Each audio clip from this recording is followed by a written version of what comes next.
আসসালামু আলাইকুম। এসটিএমএল এর পঞ্চম ক্লাসের তৃতীয় অংশে আপনাদের সবাইকে জানাচ্ছি স্বাগতম। আমি নোমান ইবনে রহমান বলছি। ভিডিওটি শুরু করার আগে আপনাদেরকে বলে রাখি, আপনি যদি আমার চ্যানেলে নতুন হয়ে থাকেন তাহলে অবশ্যই লাইক, সাবস্ক্রাইব করবেন এবং পাশে থাকা বেল আইকনটি ক্লিক করতে ভুলবেন না। তো ভিডিওটি চলুন শুরু করা যাক। আজকের টপিকটা হচ্ছে এসটিএমএল পঞ্চম ক্লাসের তৃতীয় অংশ, মানে লিস্ট ট্যাগ নিয়ে। আজকের টপিকটা হচ্ছে ডেসক্রিপশন লিস্ট নিয়ে। ইতিমধ্যে আমি অলরেডি লিস্ট ট্যাগের মধ্যে অর্ডার্ড লিস্ট এবং আনঅর্ডার্ড লিস্ট নিয়ে আলোচনা করেছি, এবং ওই ক্লাসটি যদি আপনি মিস করে থাকেন তাহলে আমি অবশ্যই ভিডিও ডেসক্রিপশন লিঙ্কে আমি এটা দিয়ে দিব। তো এখন খেয়াল করে দেখুন, আজকের টপিকটি হচ্ছে ডেসক্রিপশন লিস্টের উপর। ডেসক্রিপশন এটা মানে কি? এটা মানে হচ্ছে অবশ্যই বর্ণনামূলক। ডেসক্রিপশন লিস্ট মানে হচ্ছে বর্ণনামূলক তালিকা। তো এখন খেয়াল করে দেখুন যে বর্ণনামূলক তালিকাকে এখানে ডিএল ট্যাগ দিয়ে লেখা হয়ে থাকে। এই লিস্ট হচ্ছে এমন একটা লিস্ট যেখানে শুধুমাত্র কোনো একটি লিস্টের বর্ণনা থাকবে, কিন্তু কোনো প্রকারের কোনো ক্রম থাকবে না। যেমন যেখানে 1 2 3 ABC বা রোমান সংখ্যা, অথবা আনঅর্ডার্ড লিস্টের মধ্যে যেমন বৃত্তাকার যে সার্কেল, ডিস্ক বা স্কোয়ার, এগুলো কোনো কিছুই থাকবে না, শুধুমাত্র বিবরণ থাকবে। তো এখন খেয়াল করে দেখুন যে এখানে আপনারা দেখতে পাচ্ছেন যে আমি এখানে একটি ডেসক্রিপশন লিস্টের মতো লিখেছি, যেখানে স্কুল লিখেছি, স্কুল লিখে XYZ স্কুল, মানে স্কুল লিখে স্কুলের বিবরণ, ডিস্ট্রিক্ট লিখে ডিস্ট্রিক্টের বিবরণ লিখেছি। তো এই অংশটুকু হচ্ছে ডেসক্রিপশন লিস্ট আকারে দেওয়া। কোনো 1 2 3 লেখা নেই, অথবা কোনো এই আনঅর্ডার লিস্টের মতো ডিস্ক, সার্কেল অথবা স্কোয়ার কোনো কিছুই দেওয়া নেই। এখন কথা হচ্ছে, ডেসক্রিপশন লিস্ট ব্যবহার করতে গেলে আরো দুটি ট্যাগ সম্পর্কে আমাদেরকে জানতে হবে। সেটি হচ্ছে, একটি হচ্ছে ডিটি অথবা ডেসক্রিপশন টার্ম বা ডেসক্রিপশনের উক্তি, এবং ডিডি মানে হচ্ছে ডেসক্রিপশন ডেটা।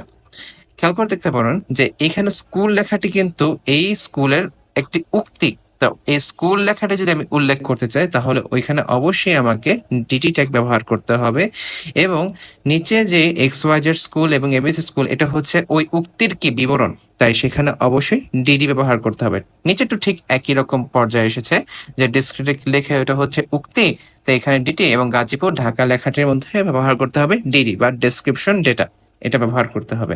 তো বেশি কথা না বলে চলুন আমরা সফটওয়্যার মধ্যে চলে যাই। সফটওয়্যারের মধ্যে আমি এখানে অলরেডি সবকিছুই লিখে রেখেছি। তো এখানে আমাকে প্রথমে, যেহেতু ডেসক্রিপশন লিস্ট নিয়ে আমি কাজ করছি, তাহলে অবশ্যই আমাকে ডিএল লিখতে হবে। ডিএল টাইপ করার পর কিবোর্ডে এন্টার প্রেস করলাম। এন্টার প্রেস করার পর আমার প্রথম তালিকাটির মধ্যে প্রথম উক্তিটি হচ্ছে স্কুল। স্কুল হচ্ছে এই লিস্টের উক্তি।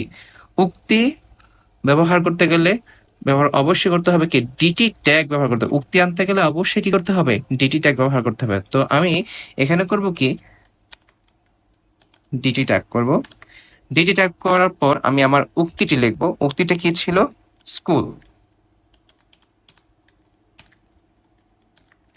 স্কুল।